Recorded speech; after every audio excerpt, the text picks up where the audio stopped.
Kwa mbele ni Seneta Kiambu Thang'wa koro kwa duol mauchung'ne kedo gi mibadhi EACC mondo tim nonro ne gavana Kiambu Kimani Wamatangi mibadhi kauntino kod tiyo marach gi apisi mare. Seneta no seyo gavana kuom kuo mag omenda, ndiko jataro mar chik kod rocho chenro mag choko osuru e kaunti ma Kiambu. Bende wacho ne gavana Wamatangi osereme chulo wegora omenda gi maromo bilion 5.6 kata odoko ni nitiere omenda ya gucho omenda mar kauntino. Olero ni Wamatangi ondiko osiepene 200 kaka jotije e kauntino kendo gisiyo ka gichoko osuru e yor aching'.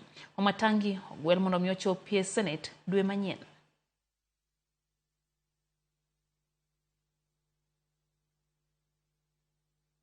I'm calling upon the EACC to send their officers to Kiambu County to investigate the massive corruption and looting that is happening in the county. As we speak today, the governor of Kiambu County has embarked on going back to the old days of manual payrolls. And you know manual payrolls are prone to abuse. That is a loophole for stealing, and that is what exactly is happening.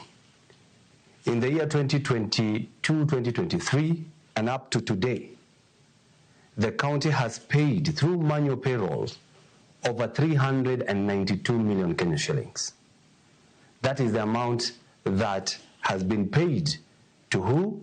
That is the question.